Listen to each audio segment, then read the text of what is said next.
जय जय राम। सिया राम जय राम जय जय राम। सिया राम जय राम जय जय राम। सिया राम जय राम जय जय राम। सिया राम जय राम जय जय राम। सिया राम जय राम जय जय राम। रघुनंदन जय जय सिया राम। रघुनंदन जय जय सिया राम। जय जय श्री सीताराम।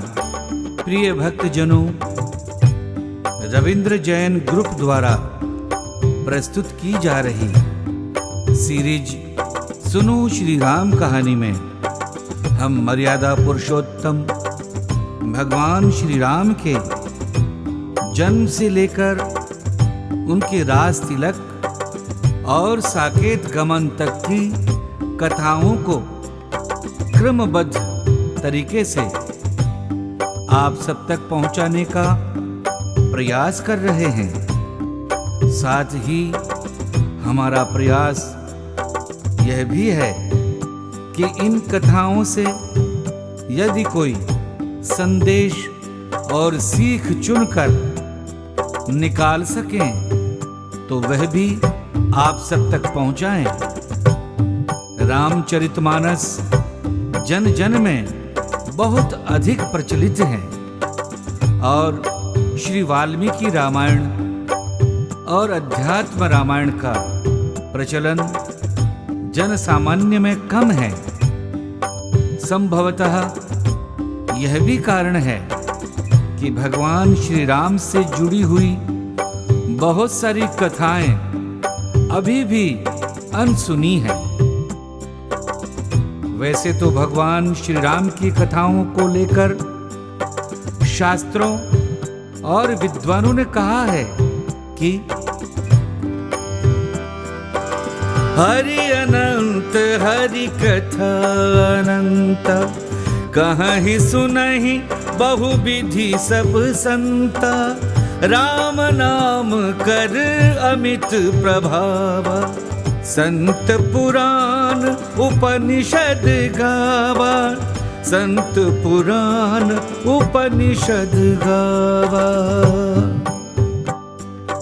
परंतु फिर भी भक्त का मन, प्रेमी का मन, संत का मन नहीं मानता और वो ये कथा अपने सामर्थ्य के अनुसार कहता, सुनता और गाता सुनाता रहता है। यही पावन प्रयास हम भी कर रहे हैं और इसी संदर्भ में हम आज आपको सुना रहे हैं सीता हरण से जुड़ी वह कथा जो जन सामान्य में कम प्रचलित है। भक्तजनों, पंचवटी से सीता जी का हरण करके रावण जटायु को घायल करके या एक प्रकार से उनका वध करके 100 योजन सागर पार करके अपनी राजधानी लंका में ले आया और अशोक वाटिका में अशोक वृक्ष के नीचे बिठा दिया।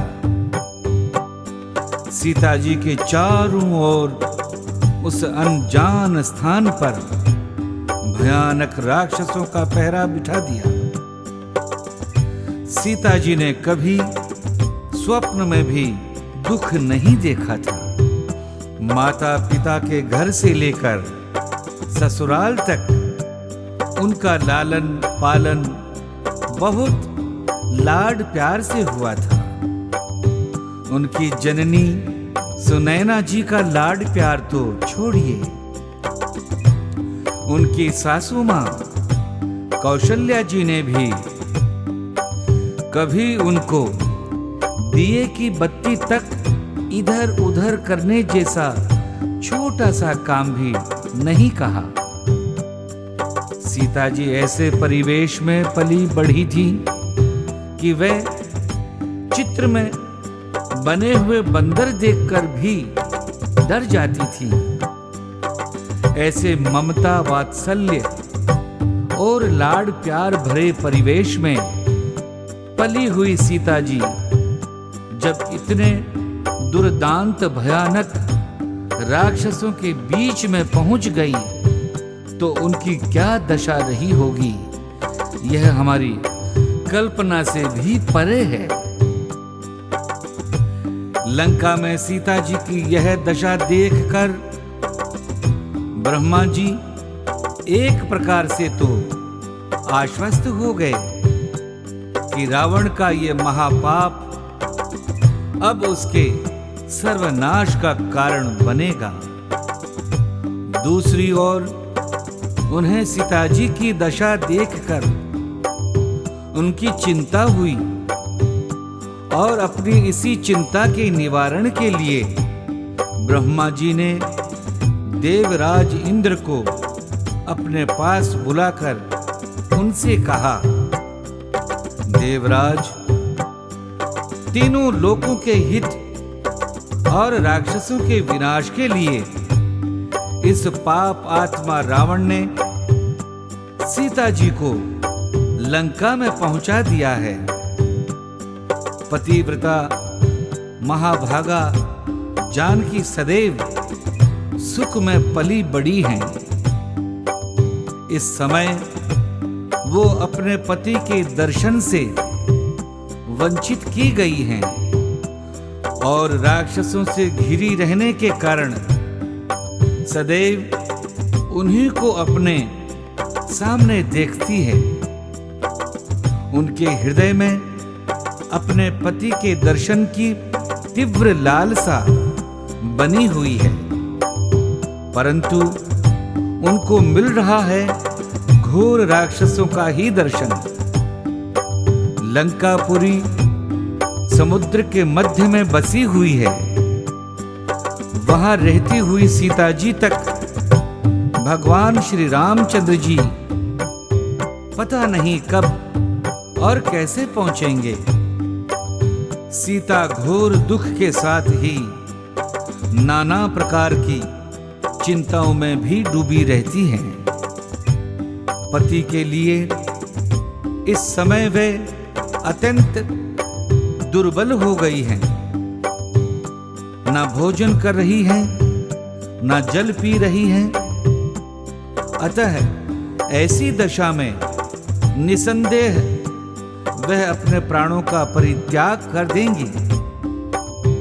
सीता के प्राणों के नष्ट हो जाने पर हमारे उद्देश्य की सिद्धि में पुनः पहले जैसा संदेह उपस्थित हो जाएगा। सीता लंका की किसी वस्तु को स्वीकार नहीं कर रही हैं। अतः तुम शीघ्र ही यहां से लंका जाकर सीता जी से मिलो और उन्हें स्वर्ग लोक का उत्तम हविष्य खीर प्रदान करो। ब्रह्मा जी का निर्देश पाकर इंद्रदेव निद्रा देवी को साथ लेकर रावण द्वारा पालित और रक्षित लंकापुरी में आए।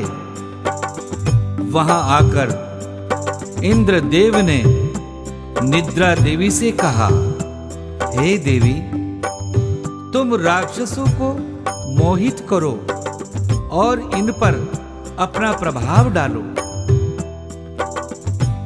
देवराज इंद्र की आज्ञा पाकर निद्रा देवी बहुत प्रसन्न हुई और उन्होंने देवताओं का कार्य सिद्ध करने के लिए सभी राक्षसियों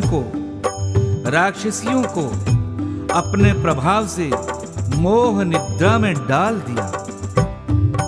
सीता जी की पहरेदारी में लगे हुए सभी राक्षस और सीता जी के आसपास की सभी राक्षसियां जब गहरी निद्रा में सो गई, तब 1000 नेत्र धारण करने वाले शचीपति देवराज इंद्र अशोक वाटिका में अशोक वृक्ष के नीचे बैठी हुई सीता जी के समीप गए और उनसे इस प्रकार बोले,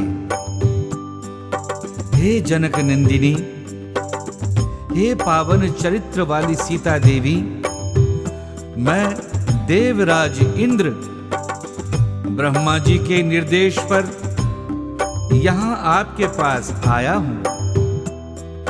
हे जनक किशोरी, आपका भला हो। मैं आपके उद्धार कार्य को सिद्ध करने की कामना लेकर महात्मा श्री रघुनाथ जी की सहायता करूंगा। इसीलिए आप किसी भी प्रकार का शोक ना करें, निश्चिंत हो जाएं।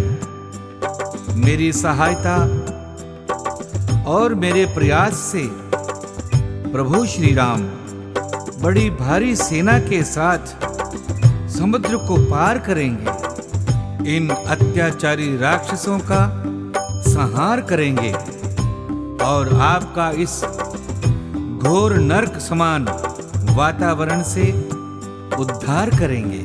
हे विदेह नंदिनी सीता जी, इसीलिए मैं स्वयं ही यह हविष्यान खीर लेकर निद्रा देवी के साथ आपके पास आया हूं। यदि आप मेरे हाथ से इस हविष्य को लेकर खा लेंगी तो आपको हजारों वर्ष तक भूख और प्यास नहीं सताएगी। देवराज इंद्र के ऐसा कहने पर सीता जी ने मन में शंका करते हुए उनसे कहा, मुझे कैसे विश्वास हो कि आप शचीपति देवराज इंद्र ही हो। यह मायावी राक्षस राज रावण की मायावी नगरी है।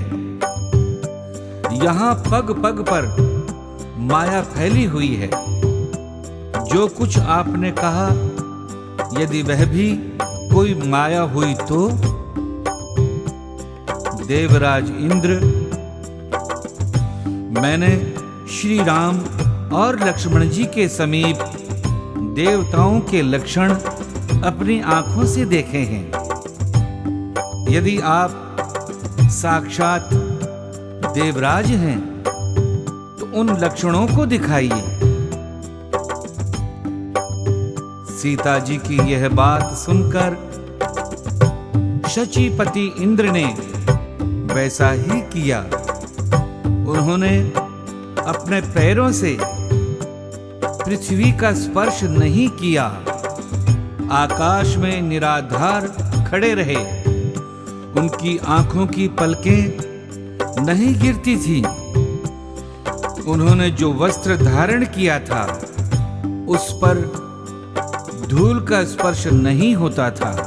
उनके कंठ में जो पुष्प माला थी उसके पुष्प कोमलाते नहीं थे। देवोचित लक्षणों से इंद्र को पहचान कर सीता जी बहुत प्रसन्न हुई।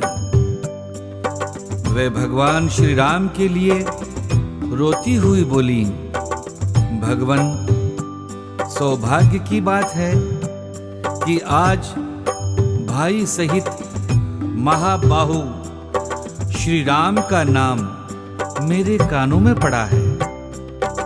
मेरे लिए जैसे मेरे ससुर महाराज दशरथ तथा पिता मिथिला नरेश जनक हैं, उसी रूप में आज आपको देखती हूं। मेरे पति आपके द्वारा सनाथ हैं। देवेंद्र, आपकी आज्ञा से मैं यह पाय स्वरूप हविष्य दूध की बनी हुई खीर जिससे आपने दिया है खाऊंगी। यह रघुकुल की वृद्धि करने वाला हो। इंद्र के हाथ से उस खीर को लेकर मैथिली ने मन ही मन पहले उसे अपने स्वामी श्री राम और देवर लक्ष्मण को निवेदन किया और इस प्रकार कहा, यदि मेरे महापराक्रमी स्वामी रघुनंदन श्री राम अपने भाई लक्ष्मण सहित जीवित हैं तो ये भक्ति भाव से उन दोनों के लिए समर्पित है। ऐसा कहने के पश्चात सीता जी ने स्वयं उस खीर को खाया। उस हविष्यान्न खीर को खाकर सुंदर चरित्र वाली जानकी जी के शरीर से भूख प्यास का कष्ट मिट गया और इंद्र के मुख से श्री राम और लक्ष्मण जी का समाचार पाकर वे मन ही मन बहुत प्रसन्न हुई। ब्रह्मा जी का निर्देश और निद्रा देवी सहित इंद्रदेव का प्रयास सफल हुआ। तब देवराज इंद्र ने निद्रा देवी को साथ लेकर सीता जी का अभिनंदन किया, उनसे विदा ली और अपने निवास स्थान देवलोक को चले गए। स्नेही धर्म प्रेमियों, सुनो श्री राम कहानी में आज की कथा यहीं तक। अगले एपिसोड में हम आपको सुनाएंगे कि मारीच का वध करके जब भगवान श्री राम अपने आश्रम में लौटते हैं और उसे सीता जी से रहित देखते हैं तो किस प्रकार विलाप करते हुए वन वन भटक कर सीता जी की खोज करते हैं। इन भाव भरी ज्ञान भरी कथाओं को सुनते रहने के लिए हमारे चैनल को सब्सक्राइब कर लें और हमारे साथ बने रहें। बहुत बहुत हृदय से धन्यवाद। जय जय श्री सीताराम।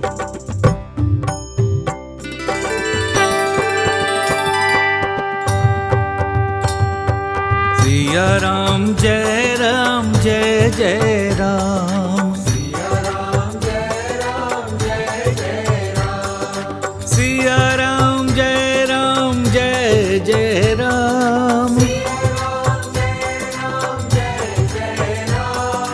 रघुनंदन जय जय सिया राम।